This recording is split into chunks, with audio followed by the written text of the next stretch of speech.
ሙዚቃ በሁሉም መሳሪያዎች ለምሳሌ ይፈቀዳል የሚሉ ሰዎች የዜማው ማጣጣል ምንም ገደብ የለውም ዋናው ግን ይዘቱ ነው የሚሉ አንዳንድ ሰዎች ሙዚቃ ፈቅዳቸዋል ሲባል ሁሉንም ሙዚቃ አልፈቀድኩም እኔ የፈቀድኩት ይዘቱ ጥሩ ከሆነ ብቻ ነው ማለት ወደ እንትን የሚጣራ ወደ ጥፋት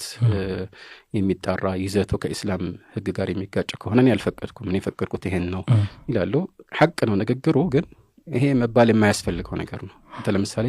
የበሬ ስጋ መብላት ይቻላል ወይ ስትባል አሁን ነው ትለው እንጂ የተሰረቀ ከሆነ አይቻልም ስላም ስላልኩኝ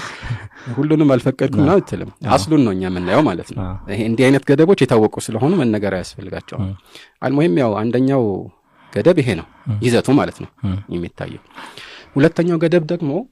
በጣም መብዛት የለበትም ማለት አንድ ሰው ሁሉም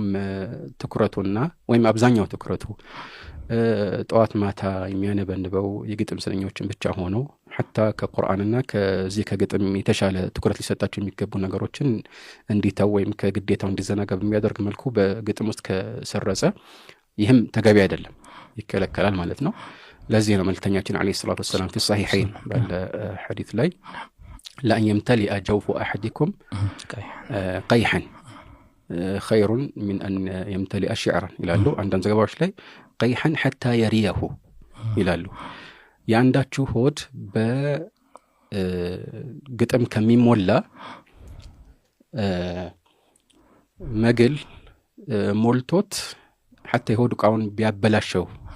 ይሻላል ወይም ደግሞ እስኪያበላሸው ድረስ የሆድ ቃው ሙሉ እስኪያበላሸው ድረስ ሙሉ ለሙሉ ሆዱ በመግል ቢሞላ ይሻለዋል አሉ ይሄ እንግዲህ በጣም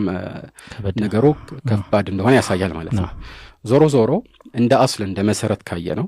ግጥም ይቻላል ወይ ከተባለ አጭሩ መልስ የሚሆነው ይቻላል ስለዚህ በዚህ ላይ ምንም አይነት ውዝግብ አይኖርም ማለት ነው ምናልባት ገደብ የተባለው ለስታት እንትን ማብዛት የተባለው ላይ ገደቡ ይታወቃል እንዴት ነው ያው አንዳንድ ወደ ዑርፍ ነው የምንመለሰው ወደ ዑርፍ ነው የምንመለሰው አንዳንድ ዑለማዎች ይህንን ሐዲስ ሲያብራሩ የጠቀሱት ነገር ምንድነው ከቁርአንና ከመሰል ነገሮች የበለጠ ትኩረት የሚሰጠው ሆኖ ወይም ከዋጅባት በሚያዘናጋው መልኩ ወይም ደግሞ መጨረሻ በቃ የሚታወቅበትና ቅድሚያ የሚሰጠው ነገር መሆኑ ነው ቁርአኑ ላይ አላህ ያወደሳቸው ላይ ወዘከሩላህ ከثيرا ሱራሱ አንድ አመላካሽ ነገር አላህን በብዛት የሚያውሱ ከሆነ አይወቀሱም ማለት ነው እነዚያ ግን ያው ዋና መገለጫቸው ሆኗል አንዳንድ ስሙ ራሱ የነሱ ስም ሆነ አሁን ግጥም አልኢማሙ ሻፊዒ እንደሚሉት ማለት ነው ግጥም ዑለማዎችን የሚያናውር ባይሆን ኖሮ ለቢድ የበለጠ ገጣሚ ሆን ነበር የሚል ግጥም አላቸው ብዙ ግጥም አላቸው እሳቸው ግን ከዚህ የበለጠ ደግሞ በፊቅህ በሐዲስ በዕልማቸው ነው የሚታወቁት እና ስሙ ራሱ ገጣሚ መባሉ አንዳንድ ጊዜ ይሄንን ሊያንጸባርቅ ይችላል ይሄ እንደሆነ የታው እንግዲህ ሰዎች አንዳንድ ጊዜ ግጥም ስለሚችል ብቻ ዝም ብለው ቶሎ ገጣሚ የሚል ስም ሊለጥፉበት ይችላሉ ግን በዋነኝነት የሚታወቅበት ነገር ይሄ መሆኑ ያው ትንሽ እንዲጠነቀቅ ሊያደርገው ይገባል ማለት ነው ይሄ እንግዲህ ሙጀረድ ግጥም ያለ ምንም ሙዚቃ መሳሪያ ከዜማ ውጭ በሆነ ራሱ ማብዛቱ ራሱ በዚህ መልኩ መልእክተኛው አለይሂ ሰላቱ ወሰለም ካወገዙት ሰውየው ሲናዓ ለምሳሌ ሙዚቃ ልክ አንድ ባለሙያ ሁሉ ነገር እሱ ደግሞ ወደፊትም ኢንሻአላህ እናየዋለን እሱ ራሱ ዋናው ምክንያቱ ምንድነው እንዳይበዛ የተፈለገበት ምክንያት والله اعلم ግጥም ያው በአረብኛ በተለይ ወዝን አለው አይደለ